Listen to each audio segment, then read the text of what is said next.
Agora, velho Vamp, Vanderlei Nogueira, Mauro também, o Romário deu uma entrevista, hein? Romário deu uma entrevista e um dos assuntos foi o Gabigol.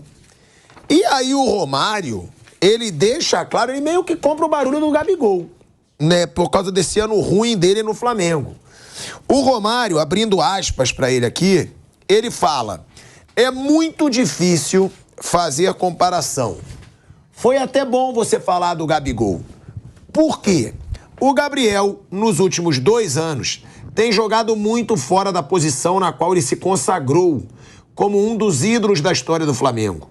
Se ele não voltar a jogar como antes, principalmente agora que o tempo vai passando e ele tem mais idade, ele vai continuar se fudendo. Ou ele volta a ser aquele cara lá da área para fazer o gol, ou ele vai ficar correndo errado, infelizmente. E aí ele continua: eu não sei se é postura.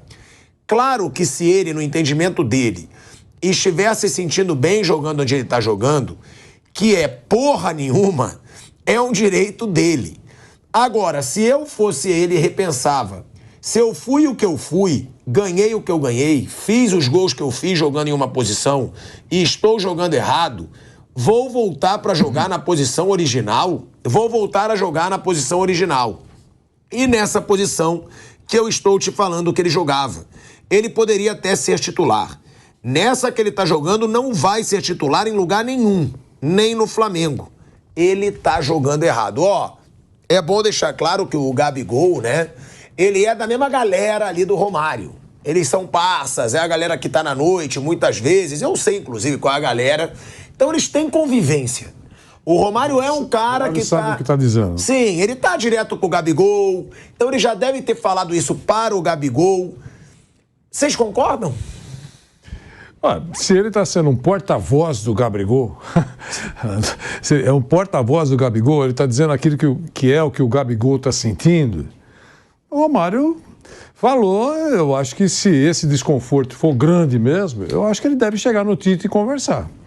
Se é apenas uma observação de longe do Romário, ele acha, é uma visão tática dele, está percebendo que o Gabigol está jogando menos do que pode, se jogasse numa posição diferente faria melhor, é a opinião do Romário.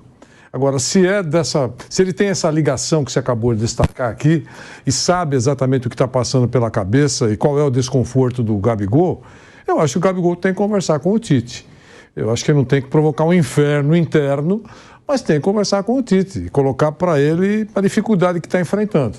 É isso que eu penso. Vamp. Tudo isso aí é conversado, né? Você viu que em algum momento... Mas você concorda com o Romário? O Gabigol tá em posição errada?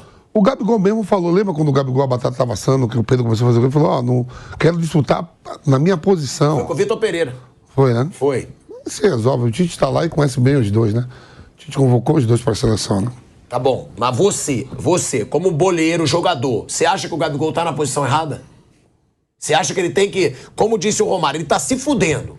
Você acha que ele tem que pedir para jogar centralizado, que é o que o Tite tá fazendo com o Pedro? Mas, o 9 hoje é o Pedro. Ele quando fica... o Pedro.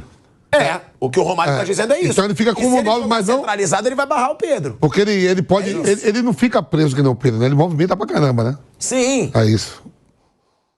Vai brigar pela posição dele com o Pedro, pronto. Mauro, você acha que ele tem que jogar centralizado? O Gabigol que ele tem que pedir? Como disse o Romário? O Romário falou, se sou eu pedia. Mas você concorda com o Romário que se o Gabigol... Eu discordo de tudo que o Romário falou. Aliás, eu discordo quase sempre tudo que o Romário fala, então, mais uma vez, não é novidade nenhuma. O Gabigol tá jogando mal, porque ele tá mal, ele tá se arrastando, ele tá mal, ele tá sem mobilidade. O Gabigol, 2019 para cá, ele teve bons momentos também até o ano passado. Ele não melhorou em nenhum fundamento. Ele tem números baixíssimos, ele está levando quase 300 minutos para fazer um gol, ele tem dado poucas assistências, ele tem sido figura decorativa em alguns jogos. Na final da Copa do Brasil ele entrou, ele pisou na bola e caiu. A fase técnica dele é um horror, é péssima. Ele deveria parar, repensar e entender o que está acontecendo com ele para voltar a jogar bem. Não é culpa de ninguém, não. E ele nunca foi um centroavante de área. Ano passado, ao lado do Pedro, jogou muito bem. O Pedro como referência e ele com movimentação.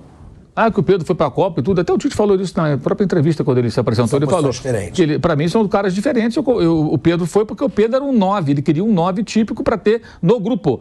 E o Gabriel, o jogador, tinha uma característica que ele achava que outros caras ali poderiam preencher essa lacuna, né? Sendo um segundo atacante e tudo mais. Ele entende que os dois não disputavam o mesmo espaço, que o Pedro disputaria, de repente, com o Matheus Cunha, né? Centroavante. E na época foi mesmo, né? O que a gente comentava até, toda a imprensa era isso. Quem vai? É o Pedro ou o Matheus? Foi o Pedro que foi para o Catar. Mas eu discordo, acho que não é isso, não. O problema do Gabriel é outro. Acho que ele precisa realmente se tocar. E até agora não formalizaram a assinatura do contrato dele, da renovação. A informação que eu tenho é que deixaram alinhavado com o departamento de futebol, a decisão é do presidente Rodolfo Landim e praticamente todos os vice-presidentes, dirigentes, todo mundo é contra. Há uma fortíssima oposição. A renovar com o que ele está pedindo, né? A renovar agora, porque o contrato não acaba agora. O do Bruno Henrique acaba agora em dezembro, por isso a renovação. Acaba daqui a um ano, hoje é dia 31 de outubro. Então faltam exatos 14 meses para terminar o contrato do cara. Então por que essa renovação agora e com aumento, sendo que ele está jogando mal? Muita gente questiona isso. Que no meio do ano ele pode assinar um pré-contrato. Vamos ser sinceros, jogando o que o Gabriel está jogando, se continuar assim, quem vai oferecer o que custa mensalmente o Gabriel no meio do ano? Quem vai fazer uma proposta? Ele está jogando... O Palmeiras vai para tirar o jogador do Flamengo? Tá bom, mas... Talvez. Se ele estiver bem, você acha que se ele estando bem, tem clube melhor. Quando eu jogava, os caras falavam, o melhor lugar do mundo para jogar recebendo dia é o Flamengo. Não, sim, mas eu acho que vai ter clube que vai querer incomodar o Flamengo, como incomodou agora com o Bruno Henrique. Você acha que ele ídolo do Flamengo, jogando bem, a torcida, caindo nas graças, sendo elogiado por todo mundo, ganhando bem, você acha que ele não mete a caneta? Esquece. Não, sim, mas o que é a crítica do Mauro... Eu sei, o Flamengo tem que segurar. Ele não tá jogando e tá pedindo pra renovar por 4 anos, ganhando 2 milhões de reais. Vamos supor, não tem que ter medo do Flamengo. Se ele estivesse jogando bem, poderia ser. Então, assim. tudo bem, o Flamengo não tem que ter medo. O Flamengo, quando chegar a faltar 6 meses, quer sentar aqui, vamos renovar, tá bem, é tanto, tanto. Ele topa na hora, pô. E também tem um detalhe, acho que se surgir interessado é a chamada cascata. Surgir agora interessado. Né? Eu entendia que era mais fácil aparecer um interessado real mesmo, no caso do Bruno Henrique, acreditei nisso, acho que é um jogador muito importante. O Gabigol não está arrancando suspiros, então acho que ninguém vai aparecer para apresentar alguma coisa melhor do que ele tem no Flamengo. Acho. E o Everton Ribeiro, como está a situação? É a pergunta que eu faço. É isso, depois dessas renovações todas, o Everton Ribeiro tinha acordado, já estava praticamente acordado mais um ano. Agora já está pedindo 2. Já está pedindo 2 anos de contrato. Mas é tão simples, né? Você quer 2 anos? Muito obrigado, tchau. Mas é lógico, gente. É lógico.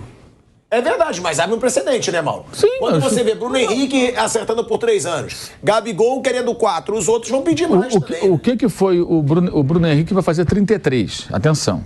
30 de dezembro. O Everton Ribeiro, em abril, faz 35. Então ele é quase 2 anos mais velho. Quando o Bruno Henrique terminar o contrato dele, ele vai estar terminando, vai estar fazendo 36. Né? O Everton tiver mais um ano, ele vai terminar o contrato já perto dos 36. É mais ou menos a mesma faixa de idade. Quem fazia isso? Diferença de meses. Quem fazia isso muito era o Milan. Esperava o jogador. O Milan tinha jogadores mais velhos, esperava a temporada, quer ficar, jogou bem a temporada. O Milan fazia muito isso. Assim, eu acho o seguinte: o Everton Ribeiro, se ele for não ficar no Flamengo, for para um outro clube, você vai, eventualmente vai fazer uma boa atuação e a gente vai falar, olha como jogou o Everton Ribeiro. Alguém dirá, não, viu, o Flamengo abriu mão dele. A questão é o seguinte, a gente tem que entender isso. A demanda em alguns clubes é diferente de outra.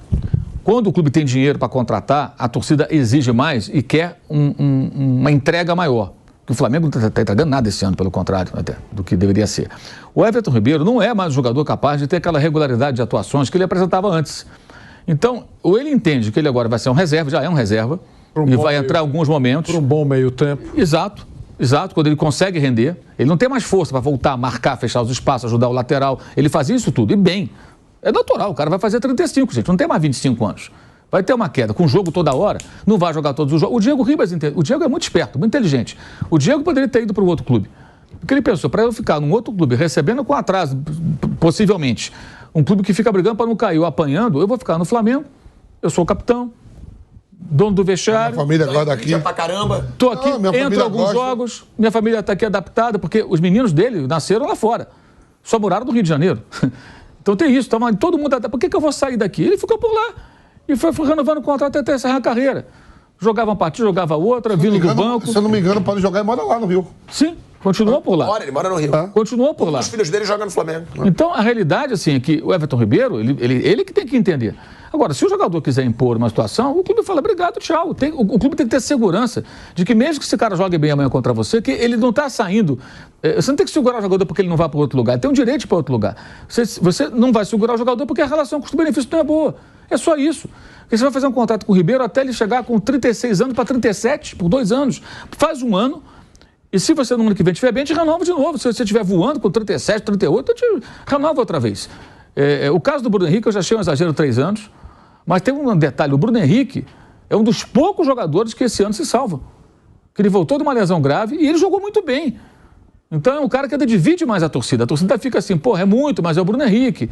O Gabigol hoje está ao contrário. O Gabriel tem que ter autocrítica, gente. Isso que as pessoas falam, como o Romário, encontrando outros responsáveis pela má fase, eu acho, minha modesta opinião, mais atrapalha do que ajuda esse rapaz. Porque ele vai ficar, se ele embarcar nessa, ele vai ficar se enganando. Ah, não, é porque o posicionamento, não sei o quê. Não é. O Gabriel, ele é muito melhor do que ele está apresentando. E ele está perdendo idolatria de parte da torcida. Você percebe a torcida do Flamengo já mais incomodada, porque ele não está jogando bem. Aí ele sai de um jogo contra o São Paulo, que perdeu o título da Copa do Brasil, e dá uma entrevista, parece que está tudo bem. Uma naturalidade. Vocês viram o Gundogan no final de semana, a entrevista dele? Não. O Barcelona jogando em Barcelona, toma virada do Real Madrid no último lance. Bellingham, para variar. Parabéns ao Mick Jagger. Né? Exato. Aí chega lá o Gundogan para dar aquela entrevista lá, com aquele painel atrás, depois do jogo. Inconformado. Ele falou o seguinte, em outras palavras, falou assim, olha, eu no vestiário eu achei um pouco estranho, porque o pessoal estava chateado com o resultado, mas não estava chateado como deveria estar. E de onde eu venho, uma derrota não é aceita. Ainda mais uma derrota para o grande rival em casa. Ou seja, no Manchester City, quando o City perde um jogo importante, perde para o Arsenal, o Guardiola fica espumando, cobra os jogadores enfia a viola do saco, todo mundo leva um dever de casa. Cara, por que nós perdemos? Erramos aonde? Por que isso aconteceu? Não podemos errar de novo. Ganhando já faz isso. Ganhando faz isso. Aí, o que ele estranhou é que ele está acostumado num ambiente de muita cobrança e quando chegou agora no primeiro super clássico dele, o time perdeu e o pessoal estava achando mais ou menos normal. Ah, é do jogo. Então são maneiras de... O Gabriel precisa se cobrar mais. Essa entrevista do Gundogan vale para ele, vale para muita gente do Flamengo.